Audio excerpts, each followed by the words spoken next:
Hello friends, welcome to निर्माण academy. दोस्तों, जो यूपी टेट 2021 की हमारी सीरीज चल रही है, उसी के अंतर्गत हम उसको आगे आज बढ़ाएंगे। और आज जो हम आपके लिए टॉपिक लेके आए हैं वो है संविधान। जो हमारी राज्य व्यवस्था और संविधान है, जो कि आपके यूपी टेट के सिलेबस में भी है और बड़ा ही महत्वपूर्ण ये शिक्षक भर्ती के लिए है। लेकिन चूंकि सबसे पहले 28 नवंबर को यूपी टेट की परीक्षा आयोजित की जानी है और वो हमारा पहला टारगेट होगा, तो इस वीडियो को आप बार बार देख के याद कर लीजिएगा।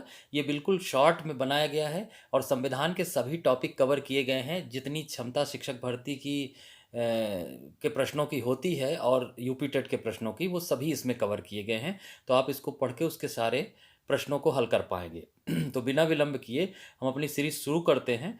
लेकिन उसके पहले जो चैनल पर नए हैं वो फटाफट से सब्सक्राइब कर लीजिएगा और बेल आइकन जरूर प्रेस कर दीजिएगा, जिससे आपको नियमित नोटिफिकेशन मिलती रहे। दोस्तों, इस वीडियो को अपने मित्रों के साथ और ग्रुप्स में शेयर जरूर किया करिए, जिससे चैनल भी आगे बढ़ पाए। चलिए, बिना विलंब किए हम अपने संविधान के टॉपिक पे चलते हैं। तो जैसे कि आपके स्क्रीन पे दिख रहा है कि पहला टॉपिक है संवैधानिक विकास। तो दोस्तों, आपको यहाँ जान लेना चाहिए कि भारत में जो अंग्रेजी शासन है, उसी में जो अधिनियम लाए गए हैं वही हमारे संवैधानिक विकास की श्रेणी में आते हैं। और भारत में अंग्रेजी शासन को हम दो भागों में डिवाइड कर सकते हैं। एक तो ईस्ट इंडिया कंपनी का शासन और दूसरा महारानी का शासन।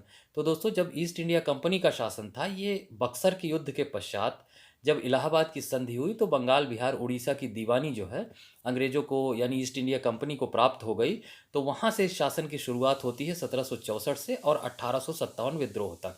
और दूसरा है महारानी का शासन, जो कि 1858 से 1947 के बीच जो है महारानी का शासन रहा है भारत पे, यानी क्राउन का शासन। ठीक है। तो जो ईस्ट इंडिया कंपनी शासन के अंतर्गत अधिनियम लाए गए थे, उन्हें चार्टर एक्ट कहा जाता है, जबकि महारानी के शासन के अंतर्गत जो अधिनियम लाए गए थे उन्हें भारत शासन अधिनियम कहा जाता है। तो चलिए, इसी को बारी बारी से हम देखते हैं और इसकी केवल विशेष बातों पर ही हम ध्यान देंगे। चलिए, पहला जो हमारा एक्ट है वो है 1773 रेगुलेटिंग एक्ट। 1773 रेगुलेटिंग एक्ट से सबसे महत्वपूर्ण जो बात है कि सर्वोच्च न्यायालय की स्थापना की गई थी इसी समय। और साथ ही साथ इस सर्वोच्च न्यायालय, ये जो सर्वोच्च न्यायालय था, ये 4 सदस्यीय था, जिसमें एक मुख्य न्यायाधीश जिनका नाम था एलिजा इम्पे और 3 अन्य न्यायाधीश थे, हाइडवर, लीसेस्टर और चेम्बर्स। तो ये आप जरूर याद रखिएगा। और इसी समय जो है बम्बई और मद्रास को बंगाल के अधीन कर दिया गया था और बंगाल का जो गवर्नर था उसको गवर्नर जनरल बना दिया गया था और वारेन हेस्टिंग जो है बंगाल के पहले गवर्नर जनरल बने थे। ये सब अलग बातें हैं, लेकिन सर्वोच्च न्यायालय आपसे पूछा जाता है। चलिए, नेक्स्ट देखते हैं। 1784 Pitt's India act. 1784 Pitt's India act की खास बात यह है कि ये 1773 रेगुलेटिंग एक्ट की कमियों को दूर करने के लिए लाया गया था। और इसकी सबसे विशेष बात है, इस एक्ट के अंतर्गत एक नियंत्रक परिषद, जिसे बोर्ड ऑफ कंट्रोल कहा जाता था, इसकी स्थापना की गई थी, जो कंपनी यानी ईस्ट इंडिया कंपनी के सदस्यों पर नियंत्रण करती। चलिए, नेक्स्ट देखते हैं। 1813 का चार्टर एक्ट। देखिए, 1813 का जो चार्टर एक्ट है, इसमें चाय और चीन के साथ व्यापार को छोड़कर कंपनी के सभी व्यापारिक एकाधिकारों को समाप्त कर दिया गया है। यानी ईस्ट इंडिया कंपनी के व्यापारिक एकाधिकार पर पहली बार हस्तक्षेप किया गया, पहली बार चोट पहुंचाई गई ब्रिटिश संसद के द्वारा। ठीक है दोस्तों, लेकिन अभी चाय का व्यापार और चीन के साथ व्यापार जो है ये कंपनी के हाथ में ही था। ठीक, नेक्स्ट देखते हैं। 1833 चार्टर एक्ट, इसके द्वारा क्या किया गया? इसके द्वारा दोस्तों कंपनी के व्यापारिक एकाधिकार को पूर्ण रूप से समाप्त कर दिया गया। इसका तात्पर्य भी आप समझ लीजिए कि इसका तात्पर्य ये है कि अब जो व्यापार था भारत का, उसको केवल ईस्ट इंडिया कंपनी नहीं करेगी, ब्रिटेन की कोई भी कंपनी उस व्यापार को कर सकती थी। तो एकाधिकार का यही मतलब होता है। और 1833 चार्टर एक्ट में क्या बात की गई? बंगाल का गवर्नर जनरल अब भारत का गवर्नर जनरल कहा जाने लगा। यानी बंगाल के गवर्नर जनरल को अब भारत का गवर्नर जनरल कहा जाने लगा और भारत का पहला गवर्नर जनरल बना लॉर्ड विलियम बेंटिक। याद रखिएगा, कौन था भारत का पहला governor general? Lord William Bentinck. चलिए, नेक्स्ट देखते हैं। 1909 भारत शासन अधिनियम, जिसे हम मार्ले मिंटो सुधार भी कहते हैं। जिनको नहीं पता वो जान लें कि यहाँ इस समय मार्ले जो थे वो भारत सचिव थे और मिंटो जो थे वो भारत में गवर्नर जनरल थे। और इसीलिए इस अधिनियम को मार्ले मिंटो सुधार कहा जाता है, क्योंकि इन्हीं के द्वारा ये बनाया गया था। तो इसमें सबसे विशेष बात यह है कि धार्मिक आधार पर विधानमंडलों में आरक्षण दिया गया, जिसको यहाँ सेपरेट इलेक्टोरल बोर्ड कहा जाता है। तो इसमें कहा गया है मुसलमानों के लिए पहली बार पृथक निर्वाचन मंडल यानी सेपरेट इलेक्टोरल बोर्ड की स्थापना की गई। ये सबसे विशेष बात है 1909 भारत शासन अधिनियम की। चलिए नेक्स्ट देखते हैं। देखिए 1919 भारत शासन अधिनियम यानी मॉन्टेग्यू चेम्सफोर्ड सुधार। यहाँ आप जान गए होंगे मॉन्टेग्यू उस समय सचिव थे और चेम्सफोर्ड गवर्नर जनरल, तो इसलिए ये मॉन्टेग्यू चेम्सफोर्ड सुधार है। इसमें क्या किया गया, इसमें एक तो सेपरेट इलेक्टोरल बोर्ड का विस्तार किया गया, उसे जैन ईसाई इन तमाम लोगों को भी दिया गया, आरक्षण दिया गया। और दूसरा सबसे महत्वपूर्ण बात है प्रांतों में द्वैध शासन स्थापित किया गया। ये अक्सर पूछा जाने वाला सवाल है। तो प्रांतों में द्वैध शासन किस अधिनियम के द्वारा स्थापित किया गया, 1919 भारत शासन अधिनियम यानी मॉन्टेग्यू चेम्सफोर्ड सुधार के द्वारा। चलिए नेक्स्ट देखते हैं। 1935 भारत शासन अधिनियम जो है ये क्या है, इसमें केंद्र में द्वैध शासन स्थापित किया गया। दोस्तों ये सबसे बड़ा था, ये बात आप समझ लीजिए, ये जो है सबसे बड़ा था। और इसकी खास बात यह है कि इसमें 321 अनुच्छेद थे, 10 अनुसूचियां थीं और इसका प्रभाव भारत के संविधान पर सबसे ज़्यादा पड़ा है 1935 भारत शासन अधिनियम का। इसके द्वारा एक संघीय न्यायालय की भी स्थापना की गई, भारत में संघात्मक शासन भी बनाया गया, लेकिन सबसे महत्वपूर्ण बात है कि केंद्र में द्वैध शासन इसी के द्वारा स्थापित किया गया था। चलिए अभी नेक्स्ट चलते हैं अगले टॉपिक की ओर, जिसका नाम है संविधान निर्माण। अब इस टॉपिक में संविधान निर्माण से संबंधित समस्त बातों का उल्लेख हम करेंगे। तो देखिए कहाँ से कहानी शुरू होती है, कैबिनेट मिशन योजना से। कैबिनेट मिशन योजना 1946 में लाई गई थी और इसमें 3 सदस्य थे। ठीक है, इसको मंत्रिमंडलीय मिशन भी कहा जाता है। ये तीनों ब्रिटेन की मंत्रिपरिषद में थे। तो ये 3 सदस्य थे, पैथिक लॉरेंस, ए.बी. अलेक्जेंडर और स्टेफोर्ड क्रिप्स।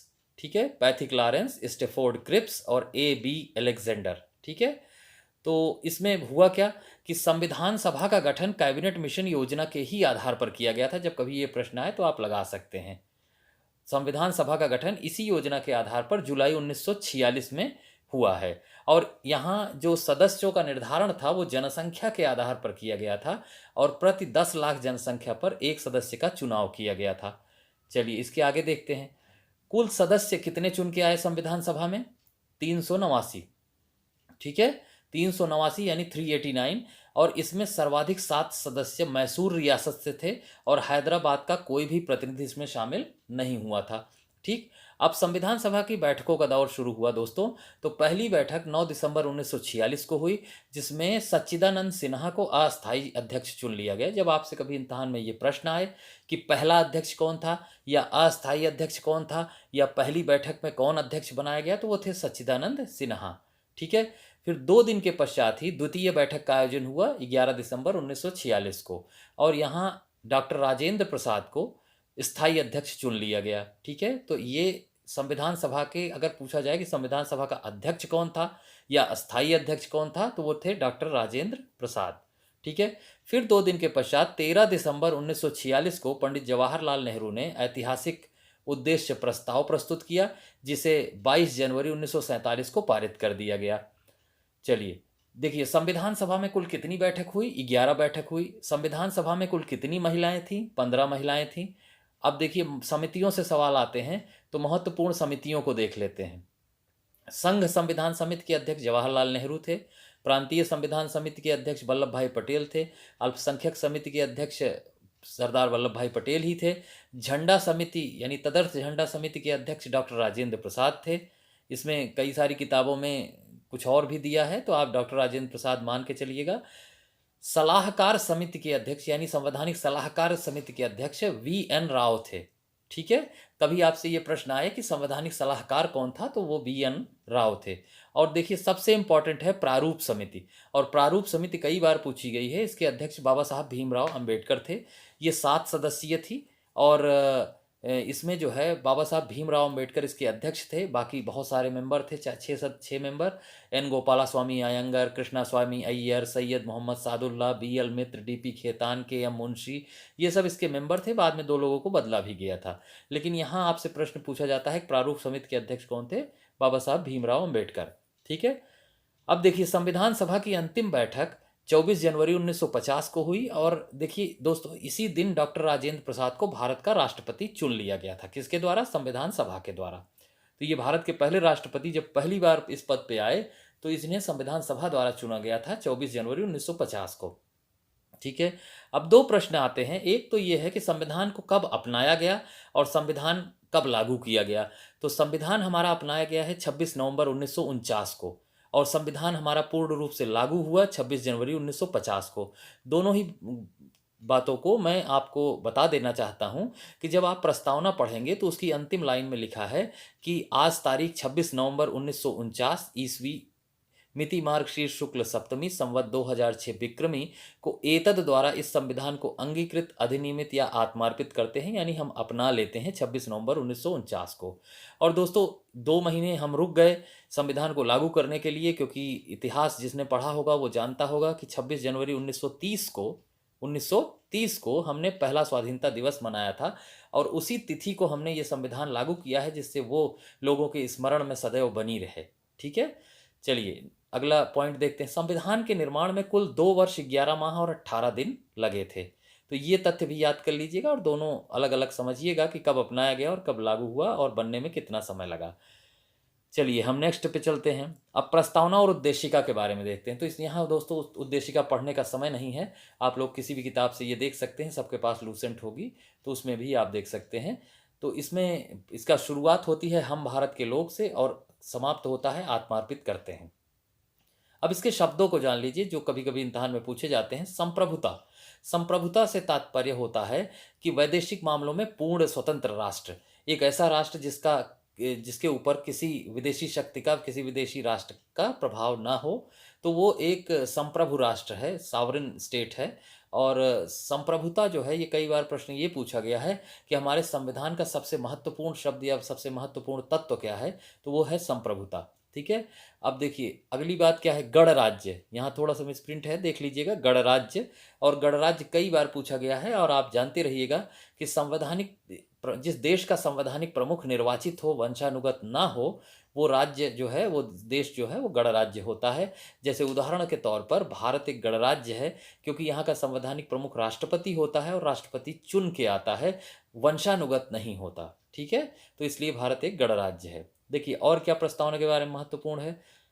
42वां जो संविधान संशोधन हुआ था 1976 में, उसके द्वारा प्रस्तावना में 3 नए शब्द जोड़े गए थे, समाजवादी, पंथ निरपेक्ष और अखंडता। यानी ये शब्द प्रारंभ में नहीं थे, सन 76 में 42वें संशोधन द्वारा इन शब्दों को जोड़ा गया था, समाजवादी, पंथ निरपेक्ष और अखंडता को। और देखिए एक मुकदमा आपको जानना है, केशवानंद भारती बनाम केरल राज्य का मुकदमा जो था, ये सन 1973 का था और इसमें संविधान की मूल भावना का उल्लेख है। दोस्तों इसमें कहा क्या गया है, आपसे प्रश्न तो यही आता है कि मूल भावना से संबंधित मुकदमा या वाद कौन सा है। आप केशवानंद भारती बनाम केरल राज्य लगा सकते हैं उसमें ऑप्शन में, लेकिन यहाँ जान लीजिए इसमें ये कहा गया है कि प्रस्तावना संविधान का अंग है और इसमें संशोधन किया जा सकता है, किंतु इसकी मूल भावना के साथ छेड़छाड़ नहीं की जा सकती। ठीक है दोस्तों, चलिए नेक्स्ट टॉपिक पे चलते हैं। संविधान के स्रोत। अब हम ये जान लेते हैं कि भारत का संविधान, कभी कभी ये कहा जाता है कि उधार का थैला है, यानी हमने बहुत सारे देशों से हम प्रभावित होकर अपने संविधान का हमने निर्माण किया है। तो सबसे पहले ये जान लीजिए कि संविधान पर सबसे ज़्यादा प्रभाव भारत शासन अधिनियम 1935 का पड़ा है और जिसे संविधान का आधार या नींव कहा जाता है। तो इसमें आप एक बात समझ लीजिए कि 1935 भारत शासन अधिनियम में 321 अनुच्छेद थे और लगभग 250 अनुच्छेद हमारे संविधान में ले लिए गए हैं। तो सबसे ज़्यादा प्रभाव तो इसी का पड़ेगा और इसीलिए संविधान का आधार या नींव इसे कहा जाता है। चलिए अब देखते हैं हमने 10 देशों के संविधान से क्या क्या हमने लिया है। मूल बातें जानेंगे, पूरा डिटेल में नहीं। तो सबसे पहले देखिए यूएसए यानी संयुक्त राज्य अमेरिका से हमने क्या क्या लिया है, महत्वपूर्ण बात। तो यहाँ से लिया मूल अधिकार, सर्वोच्च न्यायालय, उपराष्ट्रपति का पद और न्यायिक पुनरावलोकन। तो ये चीज़ें हमने यूएसए से ली। ब्रिटेन से हमने क्या लिया, संसदीय शासन व्यवस्था, विधि निर्माण प्रक्रिया और एकल नागरिकता, ये हमने ब्रिटेन से ली। हमने आयरलैंड से क्या लिया, नीति निर्देशक तत्व लिए। ठीक है। ऑस्ट्रेलिया से क्या लिया, समवर्ती सूची ली। जर्मनी से आपातकाल लिया। कनाडा से संघात्मक शासन और उपराज्यपाल का पद, संघात्मक शासन और राज्यपाल का पद लिया। और रूस से क्या लिया, मूल कर्तव्य लिए, जिनको मौलिक कर्तव्य कहा जाता है। फ्रांस से गणराज्य या गणतंत्र हमने ले लिया। और दक्षिण अफ्रीका से हमने संविधान संशोधन की व्यवस्था ली। और जापान से विधि विधि द्वारा स्थापित प्रक्रिया ली। तो इन 10 देशों के संविधान से हमने ये चीज़ें ली हैं। इनको आप बार बार रिपीट करके देख लीजिएगा, जब भी आएगा आप कर पाएंगे। ठीक है, अगला टॉपिक देखते हैं, अनुसूचियाँ। तो जब हमारा संविधान बना तो उसमें 8 अनुसूचियाँ थीं। बाद में संशोधन के द्वारा 4 और अनुसूचियों को जोड़ा गया। तो वर्तमान में कुल कितनी अनुसूचियाँ हैं, अगर प्रश्न आता है तो आप कह सकते हैं 12। इस समय 12 अनुसूचियाँ हैं। ठीक है, चलिए एक एक अनुसूची को जान लेते हैं। पहली अनुसूची में राज्यों और केंद्र शासित प्रदेशों का उल्लेख है कि कितने भारत में राज्य होंगे और कितने केंद्र शासित प्रदेश। दूसरी अनुसूची में सभी संवैधानिक पदों और उनके वेतन भत्तों का उल्लेख है। तीसरी अनुसूची में शपथ का उल्लेख है। चौथी अनुसूची में राज्यसभा में सीटों के आवंटन की व्यवस्था है। पांचवी अनुसूची में SC ST का प्रावधान किया गया है। ठीक है, और छठी अनुसूची में असम, मेघालय, त्रिपुरा, मिजोरम के जनजातीय क्षेत्रों का उल्लेख किया गया है। ठीक है, और सातवीं अनुसूची में 3 सूचियों का उल्लेख है, संघ सूची, राज्य सूची और समवर्ती सूची। इसमें जो विषय दिए गए हैं उस पर कानून कौन बना सकता है इसका प्रावधान किया गया है। तो संघ सूची, राज्य सूची और समवर्ती सूची, इसका उल्लेख 7वीं अनुसूची में किया गया है। 8वीं में राजभाषा का उल्लेख है। ठीक है, 9वीं जो है, अब देखिए 8 ही थी, अब बाकी चारों जो है ये संविधान संशोधनों के द्वारा जोड़ी गई है। 9वीं अनुसूची भूमि सुधार उपबंध से संबंधित है और ये पहला संविधान संशोधन था, 1951 में किया गया था। तो एक प्रश्न ये भी बन जाता है कि भारत के संविधान का पहला संशोधन कब हुआ, 1951 में। ठीक है, और वो 9वीं अनुसूची से संबंधित है, भूमि सुधारों से। 10वीं दल बदल से संबंधित है और ये संशोधन है 52वां, 1985 में किया गया था।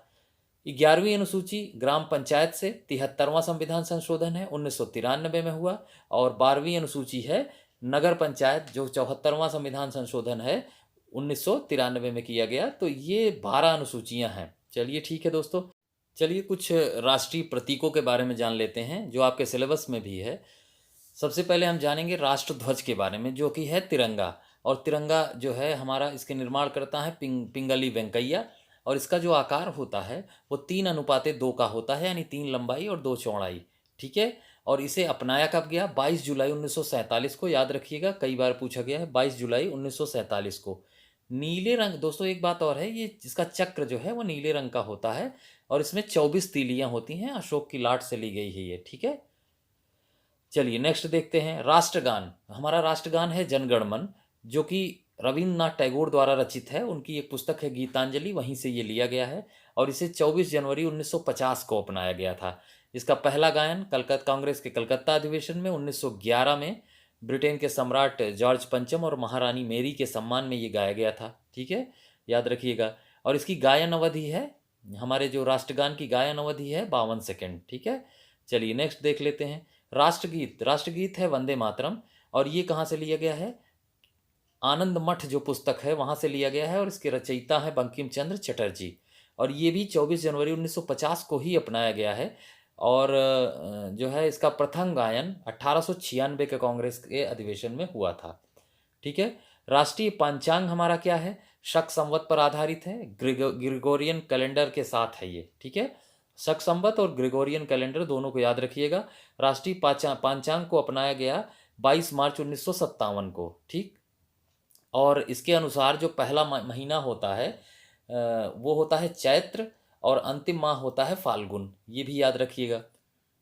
चलिए, राष्ट्रीय पशु है बाघ, राष्ट्रीय पक्षी है मोर, राष्ट्रीय पुष्प है कमल, राष्ट्रीय जलीय जीव है गंगा डॉल्फिन, राष्ट्रीय फल है आम, राष्ट्रीय वृक्ष है बरगद। और गंगा को वर्ष 2008 में राष्ट्रीय नदी घोषित किया गया था, ये भी याद रखिएगा। अब चलिए आगे बढ़ते हैं संविधान के अगले टॉपिक की ओर। संविधान, भारत के संविधान में कुल 22 भाग हैं, ये याद रखिएगा। पहला भाग की ओर चलते हैं। पहला भाग जो है वो संघ और उसका राज्य क्षेत्र है, जिसमें अनुच्छेद 1 से 4 तक दिया गया है। तो ये चारों अनुच्छेद हैं, लेकिन आपको इसमें बहुत कुछ याद नहीं रखना, केवल इतना ध्यान रखिएगा कि संघ और राज्य के बारे में क्या प्रावधान है। संघ में नए राज्यों को शामिल करने और उनके नाम, क्षेत्र एवं सीमा में परिवर्तन करने का अधिकार संसद को है, यानी इसके बारे में कोई भी परिवर्तन संसद कर सकती है। नए राज्यों का निर्माण सामान्य बहुमत से किया जा सकता है। ये आजकल बहुत पूछा जा रहा है कि नए राज्यों का निर्माण कैसे हो सकता है, सामान्य बहुमत से। ठीक है, चलिए भाग 2 देखते हैं। भाग 2 है नागरिकता, जिसमें अनुच्छेद 5 से 11 तक दिया गया है। और इसके बारे में भी केवल एक बात समझनी है कि भारत में एकल नागरिकता का प्रावधान है और विदेशी नागरिकता स्वेच्छा से जो अर्जित कर लेता है वो भारत का नागरिक नहीं रह जाएगा, उसके भारतीय नागरिक होने के अधिकार को समाप्त कर दिया जाता है जो विदेशी नागरिकता ले लेता है। और एक बात जान लीजिएगा, नागरिकता संबंधी कानून बनाने की शक्ति संसद के पास है। ठीक है, अब चलिए भाग 3 चलते हैं। ये है भाग 3 जिसको हम कहते हैं मूल अधिकार। ठीक है, यहाँ आप समझ लीजिएगा ये भाग 3 है मूल अधिकार, अनुच्छेद 12 से 35 तक। और मूल अधिकार लिए गए हैं कहाँ से? यूएसए से। ये न्यायालय में प्रवर्तनीय है, यानी मूल अधिकारों को प्राप्त करने के लिए आप न्यायालय जा सकते हैं। सर्वोच्च और उच्च न्यायालय इनका संरक्षण करते हैं। इनके संरक्षक कौन है? सर्वोच्च न्यायालय यानी सुप्रीम कोर्ट और हाई कोर्ट यानी उच्च न्यायालय। ठीक है, प्रारंभ में 7 मूल अधिकार थे। कितने? 7। किंतु 44वें संशोधन के द्वारा 1978 में संपत्ति के मूल अधिकार को समाप्त कर दिया गया। संपत्ति का मूल अधिकार निरसित कर दिया गया। किस संशोधन के द्वारा? 44वें के द्वारा। और अब इसे अनुच्छेद 300 का में शामिल कर दिया गया है।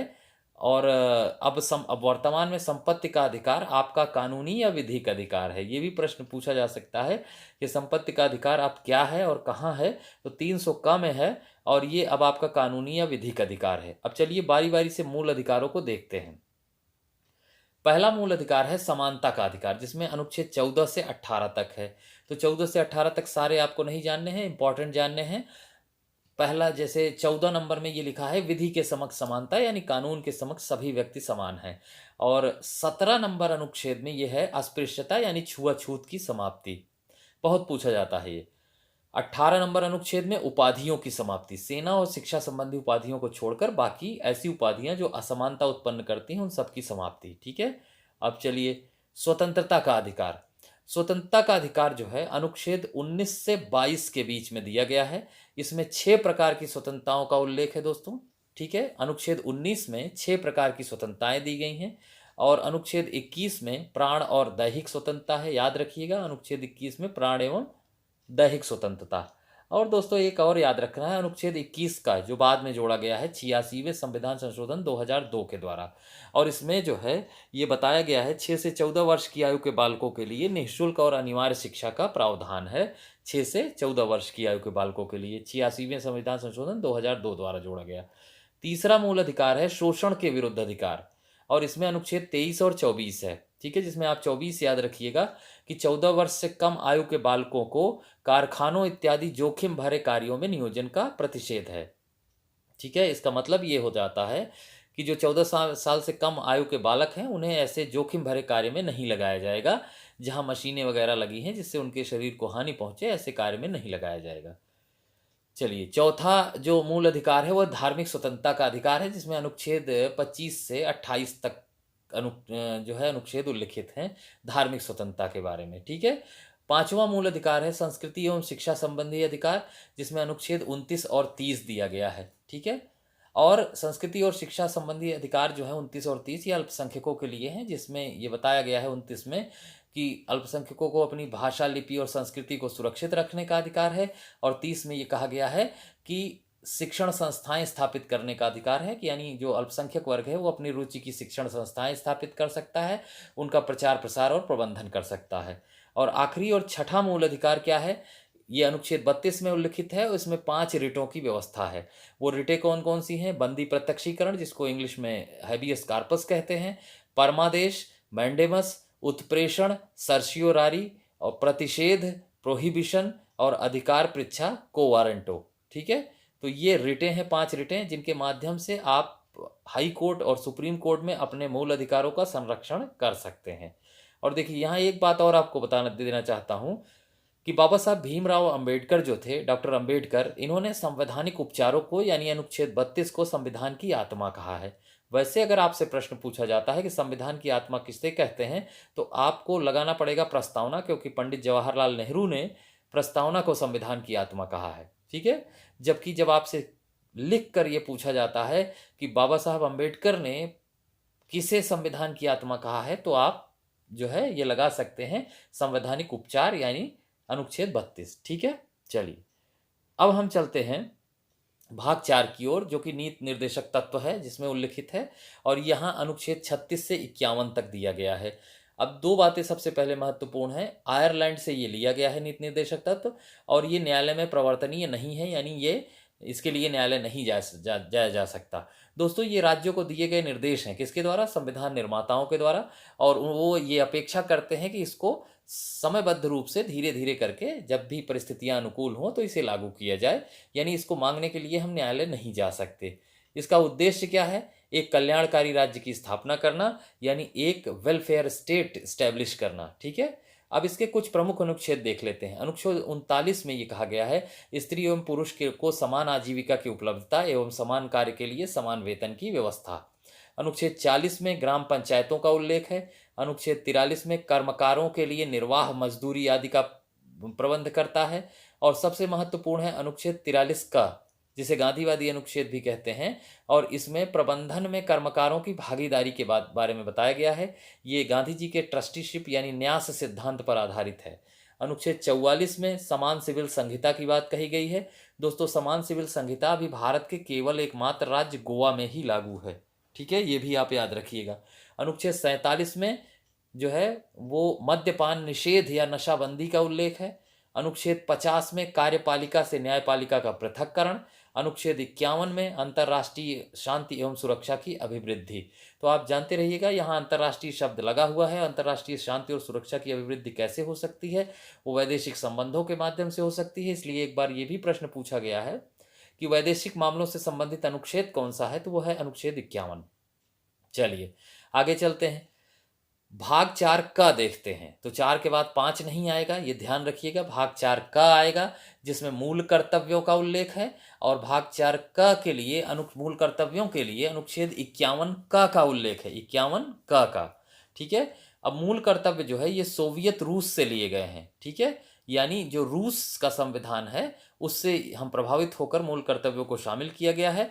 अब दो बातें और हैं कि इसको कैसे शामिल किया गया। तो इसे 42वें संविधान संशोधन 1976 द्वारा सरदार स्वर्ण सिंह समिति की रिपोर्ट के आधार पर शामिल किया गया है। ठीक है, सरदार स्वर्ण सिंह कमेटी की रिपोर्ट के आधार पर 42वें संशोधन 1976 के द्वारा शामिल किया गया है। प्रारंभ में मूल अधिकार 10 थे, वर्तमान में 11 हैं, और 11वां कौन सा है? वही 6 से 14 वर्ष की आयु के बालकों के लिए निःशुल्क और अनिवार्य शिक्षा। ठीक है, चलिए अब हम बढ़ते हैं संघ की कार्यपालिका की ओर, भाग 5 की ओर।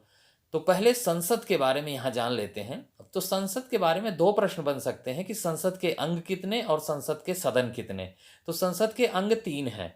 ठीक है, राष्ट्रपति, लोकसभा और राज्यसभा, जबकि संसद के सदन 2 हैं, राज्यसभा और लोकसभा। ठीक है, चलिए सबसे पहले हम राष्ट्रपति को पढ़ेंगे। राष्ट्रपति का उल्लेख अनुच्छेद 52 में है। अनुच्छेद 53 में ये कहा गया है कि सभी कार्यपालिका शक्ति राष्ट्रपति में निहित होगी। ठीक है, राष्ट्रपति पद के लिए योग्यता क्या है? वह व्यक्ति भारत का नागरिक हो और 35 वर्ष आयु हो। तो ये राष्ट्रपति की मुख्य योग्यता है। उसके बाद निर्वाचक मंडल इनका देख लेते हैं, यानी कौन से व्यक्ति इनके चुनाव में मतदान करते हैं वही निर्वाचक मंडल का हिस्सा होते हैं। तो लोकसभा और राज्यसभा के सदस्य यानी संसद के सदस्य, सभी राज्यों की विधानसभाओं के निर्वाचित सदस्य, और दिल्ली और पुदुचेरी की विधानसभा के सदस्य जो है, इनको भी 70वें संशोधन के द्वारा जोड़ दिया गया है। तो ये इतने लोग जो है राष्ट्रपति के निर्वाचन में भाग लेते हैं, उनके चुनाव में मतदान करते हैं। लोकसभा के, राज्यसभा के, विधानसभा के, और दिल्ली और पुदुचेरी की विधानसभा के सदस्य इसमें शामिल होते हैं। इनका चुनाव कैसे होता है? तो इनका चुनाव अप्रत्यक्ष रूप से एकल संक्रमणीय मत पद्धति के द्वारा होता है, यानी जनता के प्रतिनिधियों के द्वारा होता है, न कि जनता के द्वारा। ठीक है, इसलिए अप्रत्यक्ष है। ये शपथ किससे लेते हैं? सर्वोच्च न्यायालय के मुख्य न्यायाधीश से शपथ लेते हैं राष्ट्रपति। ये त्यागपत्र किसको देते हैं? ये त्यागपत्र अपना उपराष्ट्रपति को देते हैं। इन्हें हटाया कैसे जा सकता है उसका उल्लेख जो है अनुच्छेद 61 में है, महाभियोग प्रक्रिया का उल्लेख है। तो महाभियोग प्रक्रिया के अंतर्गत जो है राष्ट्रपति को असमर्थता और साबित कदाचार के आरोप में 14 दिन की पूर्व सूचना देकर संसद में महाभियोग प्रक्रिया के द्वारा हटाया जा सकता है। इन्हें कितने दिन पहले सूचना देनी होती है? 14 दिन के। और इन्हें हटाया कहाँ जाएगा? संसद में हटाया जाएगा। ठीक है, चलिए राष्ट्रपति की शक्तियां देख लेते हैं। सबसे पहले नियुक्ति की शक्ति देखिए। ये प्रधानमंत्री की नियुक्ति करते हैं, अन्य मंत्रियों की नियुक्ति करते हैं, सर्वोच्च एवं उच्च न्यायालय के न्यायाधीशों की नियुक्ति करते हैं, ये राज्यपाल की नियुक्ति करते हैं, ये महान्यायवादी की नियुक्ति करते हैं, ये सीएजी की नियुक्ति करते हैं, यानी कंट्रोलर एंड ऑडिटर जनरल, जिसे हिंदी में नियंत्रक एवं महालेखा परीक्षक कहा जाता है। तो ये तमाम नियुक्तियां करते हैं और साथ साथ और भी नियुक्तियां करते हैं, जैसे वैदेशिक राजदूत हैं, संघ लोक सेवा आयोग है, केंद्रीय निर्वाचन आयोग है, केंद्रीय वित्त आयोग है, इन सब की भी नियुक्तियां यही करते हैं। ठीक है, चलिए अब विधायी शक्ति देख लेते हैं। विधायी शक्ति के अंतर्गत राष्ट्रपति दोनों सदनों की संयुक्त बैठक बुला सकता है अनुच्छेद 108 के अंतर्गत, और इस संयुक्त बैठक की अध्यक्षता कौन करेगा? लोकसभा अध्यक्ष करेगा। ठीक है, ये बात आपको जाननी पड़ेगी। संयुक्त बैठक बुलाता है राष्ट्रपति, जिसकी अध्यक्षता लोकसभा अध्यक्ष करता है। राष्ट्रपति दोनों सदनों के को आहूत करता है और सत्रावसान भी, यानी सत्र समाप्ति की घोषणा भी राष्ट्रपति ही करता है। ठीक है, और राष्ट्रपति की स्वीकृति के पश्चात ही कोई विधेयक कानून बनता है। ठीक है, ये भी जानते रहिएगा। देखिए, राष्ट्रपति राज्यसभा में 12 सदस्यों को मनोनीत करता है। डायरेक्ट सवाल आता है कि राष्ट्रपति राज्यसभा में कितने सदस्यों को मनोनीत करता है? 12 सदस्यों को। फिर देख लेते हैं क्षमादान की शक्ति, जो कि अनुच्छेद 72 में उल्लिखित है। ठीक है, जिसमें राष्ट्रपति सभी दंड से क्षमा दे सकता है, मृत्युदंड से भी क्षमा दे सकता है, और सजा को कम कर सकता है, उसके स्वरूप में परिवर्तन कर सकता है। ये सारी शक्तियां क्षमादान की शक्ति के अंतर्गत आती हैं। फिर देखिए, अनुच्छेद 123 में अध्यादेश जारी करने की शक्ति प्राप्त है राष्ट्रपति को। राष्ट्रपति अनुच्छेद 123 के अंतर्गत अध्यादेश जारी कर सकता है। फिर देखिए, राष्ट्रपति तीनों सेनाओं का सर्वोच्च सेनापति होता है। अब देख लीजिए आपातकालीन शक्तियां। अनुच्छेद 352 के अंतर्गत राष्ट्रपति राष्ट्रीय आपातकाल की घोषणा कर सकता है। 356 के अंतर्गत राज्यों में राष्ट्रपति शासन लगा सकता है। अनुच्छेद 360 के अंतर्गत राष्ट्रपति जो है वो वित्तीय आपात की घोषणा कर सकता है। और एक बात जाननी है कि आज तक वित्तीय आपात भारत में नहीं लगाया गया है। ये बात जानते रहिएगा, प्रश्न आता है कि भारत में कितनी बार वित्तीय आपात लगाया गया है। ऑप्शन में होते हैं 1 बार, 2 बार, 3 बार या उपरोक्त में से कोई नहीं। तो जानते रहिए, वित्तीय आपात आज तक भारत में नहीं लगा है। चलिए, अनुच्छेद 111 में राष्ट्रपति को वीटो शक्ति प्राप्त है। तो ये राष्ट्रपति की शक्तियां हैं, आप जानते रहिएगा। चलिए नेक्स्ट चलते हैं, उपराष्ट्रपति देखते हैं। उपराष्ट्रपति अनुच्छेद 63 में उल्लिखित है, और उपराष्ट्रपति जो है इसकी योग्यता जान लेते हैं। भारत का नागरिक हो, 35 वर्ष आयु हो, ठीक है, और राज्यसभा का सदस्य बनने की योग्यता भी रखता हो। तो ये व्यक्ति जो है उपराष्ट्रपति पद के योग्य माना जाता है। वो व्यक्ति चुनाव लड़ सकता है। इसका चुनाव कैसे होता है? अप्रत्यक्ष रूप से एकल संक्रमणीय मत पद्धति के द्वारा। इनके निर्वाचन मंडल में कौन भाग लेते हैं?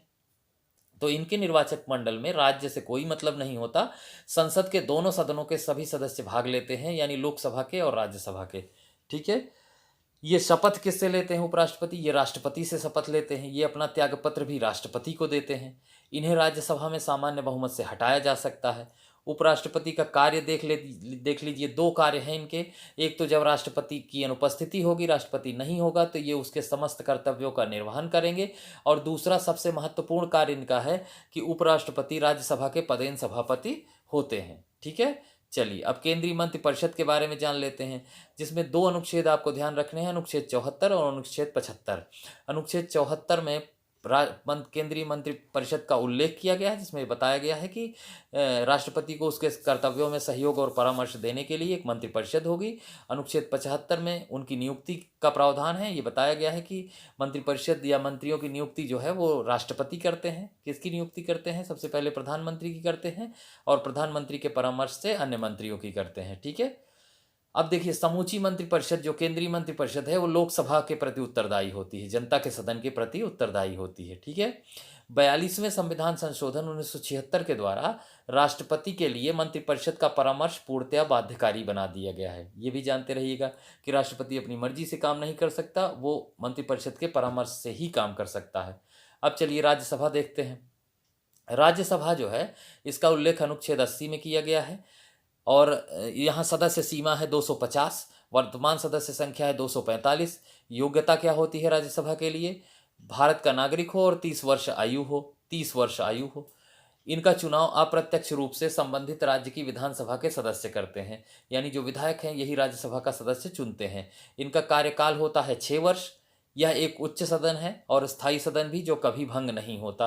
प्रति 2 वर्ष के पश्चात 1/3 सदस्य नियुक्त होते हैं और उतने ही पदमुक्त हो जाते हैं। ठीक है, तो इसलिए ये हमेशा बनी रहती है। ये स्थायी सदन है और उच्च सदन भी। अब चलिए लोकसभा के बारे में जान लेते हैं। अनुच्छेद 81 में लोकसभा का उल्लेख किया गया है। निर्धारित सदस्य संख्या है 552। राज्यों से 530 हैं, केंद्र शासित प्रदेशों से 20 हैं और वर्तमान सदस्य संख्या है 545। ठीक है। योग्यता क्या होती है लोकसभा की?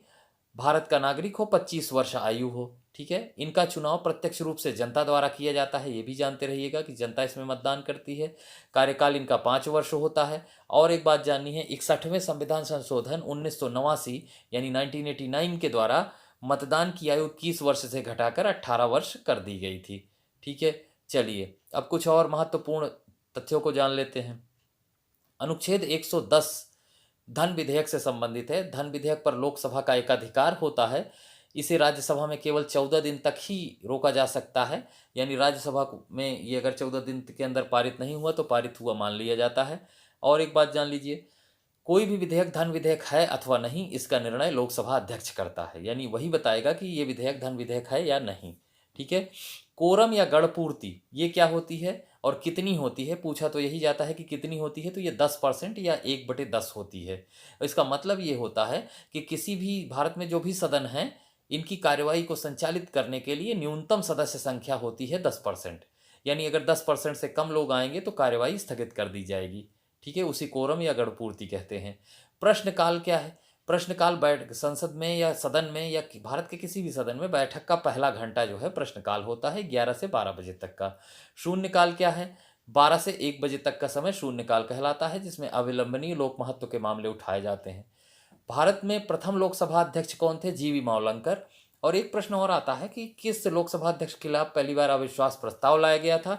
तो वो जीवी मावलंकर ही हैं, यानी गणेश वासुदेव मावलंकर। प्रथम लोकसभा उपाध्यक्ष कौन है? अनंत शयनम आयंगर। ठीक है। राज्यसभा के प्रथम सभापति कौन थे? सर्वपल्ली राधाकृष्णन। यही भारत के पहले उपराष्ट्रपति थे जो कि राज्यसभा के पदेन सभापति होते हैं। ठीक है। अब चलिए महान्यायवादी के बारे में जानते हैं। महान्यायवादी यानी अटॉर्नी जनरल, ये अनुच्छेद 76 में इनके पद का उल्लेख है। ये राष्ट्रपति के प्रसाद पर्यंत पद धारण करते हैं, यानी इनके पद का कोई कार्यकाल नहीं होता है। इनकी योग्यता क्या है? तो सर्वोच्च न्यायालय के न्यायाधीश की भांति योग्यता होनी चाहिए और वैसा ही व्यक्ति जो है महान्यायवादी बन सकता है। ये भारत सरकार के सर्वोच्च विधि अधिकारी हैं, कानूनी अधिकारी हैं, जो भारत सरकार को कानूनी मामलों में परामर्श देते हैं, यानी ये भारत सरकार के वकील हैं, अधिवक्ता हैं, यानी भारत सरकार का पक्ष रखते हैं। इन्हें किसी भी न्यायालय में प्रथम सुनवाई का अधिकार है, यानी जिस भी न्यायालय में ये भारत सरकार का पक्ष रखेंगे सबसे पहले इनको सुना जाएगा। ये सदन में बैठ सकते हैं और बोल सकते हैं, लेकिन मतदान नहीं कर सकते। याद रखिएगा, ये प्रश्न पूछा जाता है कि कौन सा ऐसा व्यक्ति है जो सदन का सदस्य ना होते हुए भी वहाँ बैठ सकता है और बोल सकता है? वो है महान्यायवादी। ठीक है। वर्तमान में महान्यायवादी कौन है? वो है के वेणुगोपाल। याद रखिएगा। चलिए देखते हैं नियंत्रक महालेखा परीक्षक। नियंत्रक महालेखा परीक्षक यानी CAG, इनको कहते हैं कंट्रोलर एंड ऑडिटर जनरल। इनका उल्लेख अनुच्छेद 148 में है। इन्हें सार्वजनिक धन का प्रहरी कहा जाता है। इनकी नियुक्ति राष्ट्रपति करते हैं, ये शपथ भी राष्ट्रपति से लेते हैं। इनका कार्यकाल 6 वर्ष या 65 वर्ष, आयु जो पहले पूर्ण हो जाए। इसका तात्पर्य ये है कि पहले अगर 6 वर्ष हो जाएगा 65 वर्ष के अंदर, तो ये 6 वर्ष पूरा करेंगे, अन्यथा ये 65 वर्ष में रिटायर हो जाएंगे। ठीक है। इन्हें सर्वोच्च न्यायालय के न्यायाधीश की भांति प्रक्रिया द्वारा हटाया जा सकता है, यानी इन्हें सेवाकालीन सुरक्षा मिली हुई है। ये काम क्या करते हैं? तो CAG जो है ये आय व्यय के लेखों के जांच करता है और अपनी रिपोर्ट राष्ट्रपति को देते हैं। याद रखिएगा, पूछा गया है कि ये अपनी रिपोर्ट किसे देते हैं? राष्ट्रपति को देते हैं। और काम क्या है? आय व्यय की जांच करना। ठीक है। चलिए सर्वोच्च न्यायालय के बारे में जान लेते हैं। सर्वोच्च न्यायालय का उल्लेख अनुच्छेद 124 में किया गया है। अनुच्छेद 124 में वर्तमान में कुल 34 न्यायाधीश हैं सर्वोच्च न्यायालय में, जिसमें एक मुख्य न्यायाधीश और 33 अन्य न्यायाधीश हैं। योग्यता क्या होगी? भारत का नागरिक हो। और दूसरी योग्यता है किसी उच्च न्यायालय में यानी हाई कोर्ट में 5 वर्ष तक न्यायाधीश रहा हो अथवा 10 वर्ष तक अधिवक्ता रहा हो। ये योग्यता अथवा है, यानी चाहे वो 5 वर्ष तक न्यायाधीश रहा हो उच्च न्यायालय में या 10 वर्ष तक वो अधिवक्ता रहा हो तो मान लिया जाएगा। इनकी नियुक्ति राष्ट्रपति करते हैं, शपथ भी ये राष्ट्रपति से लेते हैं। सेवानिवृत्ति इनकी 65 साल है, 65 साल में ये रिटायर हो जाते हैं। ठीक है। इन्हें हटाया कैसे जाएगा? इन्हें हटाया जाएगा सदन में, संसद में जो है दोनों सदनों में 2/3 बहुमत से प्रस्ताव को पारित करने के बाद राष्ट्रपति निर्णय लेता है। चलिए उच्च न्यायालय जान लेते हैं। अनुच्छेद 214। ठीक है। वर्तमान में भारत में कुल 25 उच्च न्यायालय हैं और 25वां उच्च न्यायालय तेलंगाना के अमरावती में स्थित है। ठीक है। 25वां उच्च न्यायालय कौन है? तेलंगाना के अमरावती में बनाया गया है। ठीक है। योग्यता क्या होगी उच्च न्यायालय के न्यायाधीश की? 10 वर्ष तक किसी उच्च न्यायालय में अधिवक्ता रहा हो, अथवा 10 वर्ष तक किसी अधीनस्थ न्यायालय में न्यायाधीश रहा हो। ठीक है, यानी जिला न्यायालय में, अधीनस्थ न्यायालय में न्यायाधीश 10 वर्ष तक रहा हो, या 10 वर्ष तक किसी उच्च न्यायालय में वकालत की हो, तो वो व्यक्ति जो है बनने के योग्य है। इनकी नियुक्ति भी राष्ट्रपति करते हैं, लेकिन ये शपथ जो है राज्य के राज्यपाल से लेते हैं, कि राज्य में ही ये स्थापित होता है और राज्य का संवैधानिक प्रमुख राज्यपाल होता है, इसलिए ये शपथ राज्यपाल से लेते हैं। इनका कार्यकाल होता है 62 वर्ष। और ठीक है, तो ये भी आप जानते रहिएगा।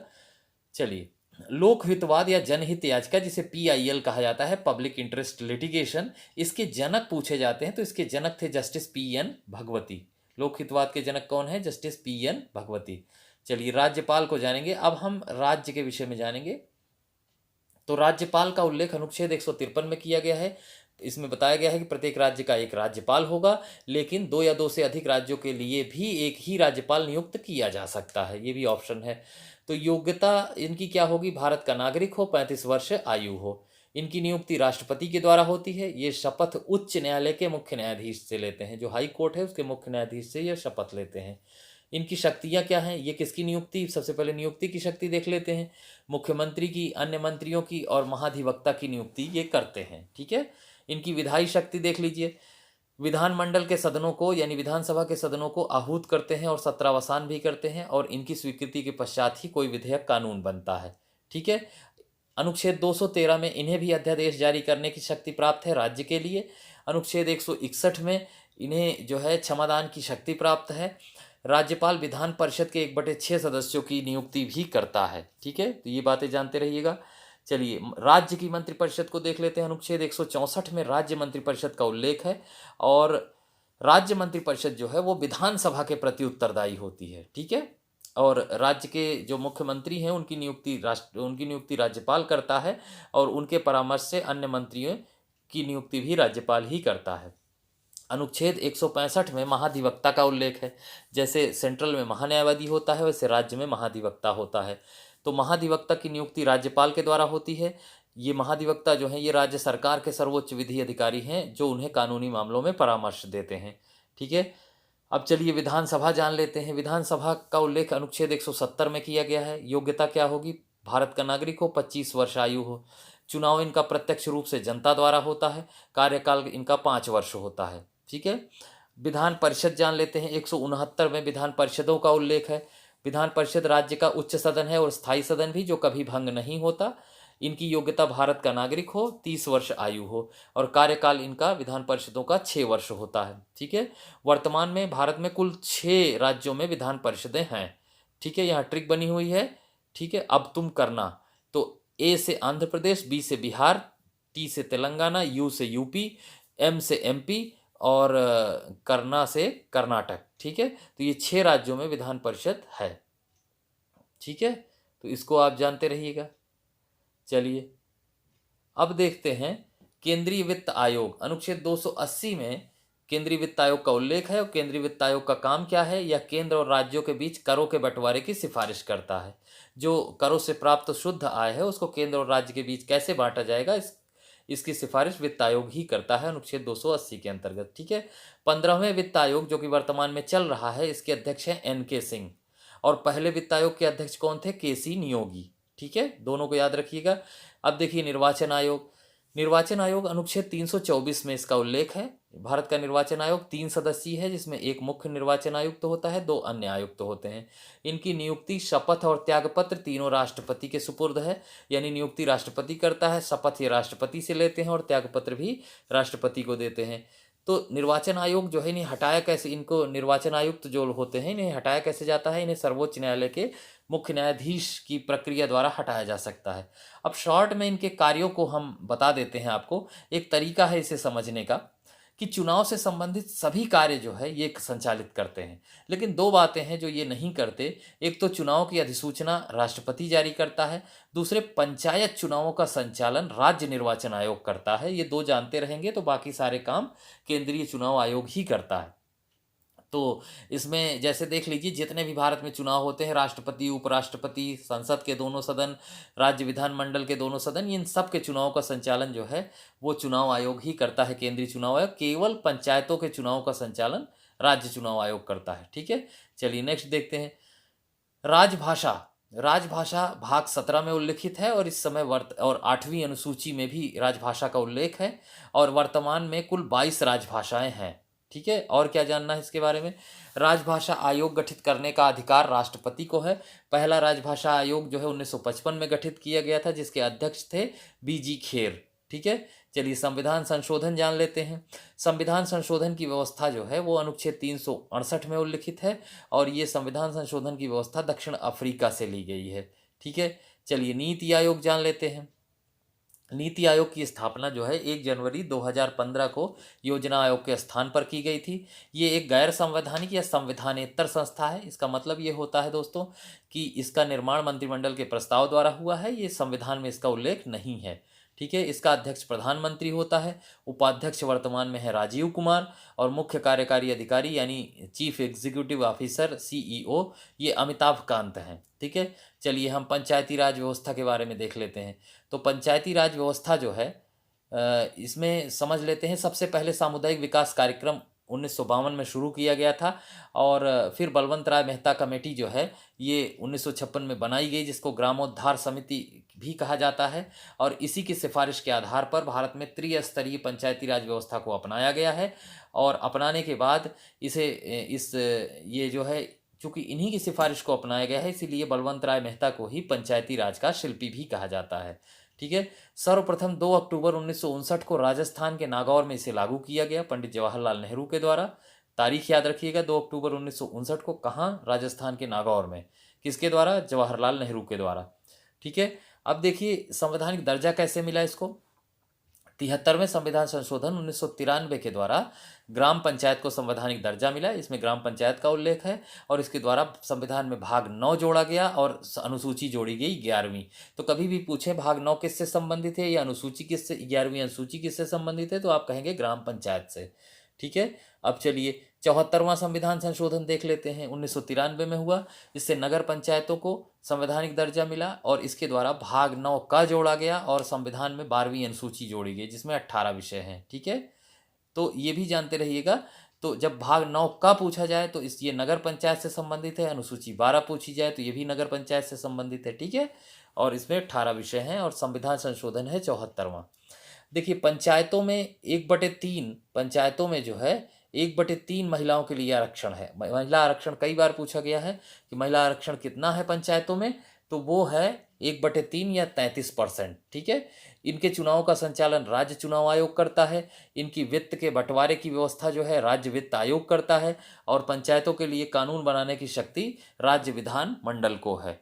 तो ठीक है दोस्तों, तो मैं आशा करता हूँ कि ये जो आपको बताया गया है इससे आपको जो आगामी परीक्षा है, चाहे वो शिक्षक भर्ती हो जिसके लिए मैं फिर से वीडियो बनाऊंगा, लेकिन अभी जो 28 नवंबर का टारगेट है ये पूरा ही करना है और आपको अधिक से अधिक नंबर पर्यावरण में 30 में 30 लाना है। अभी मैं और भी वीडियो बनाऊंगा, जैसे अगला जो वीडियो कोशिश करूंगा ये आए कि ज्योग्राफी से संबंधित पर्यावरण के जो सवाल होते हैं उसको पूरे कवर किए जाएं और उसके जो टॉपिक है वो मैं पढ़ा दूं, इस पर आपको एक PDF उपलब्ध करा दूं।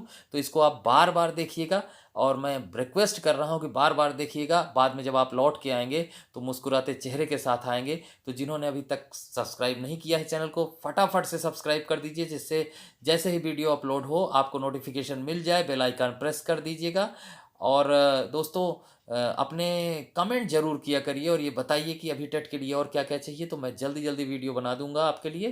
तो इसी के साथ आपसे विदा लेता हूं और बहुत बहुत धन्यवाद और आपको आगामी परीक्षा के लिए बहुत बहुत शुभकामनाएं।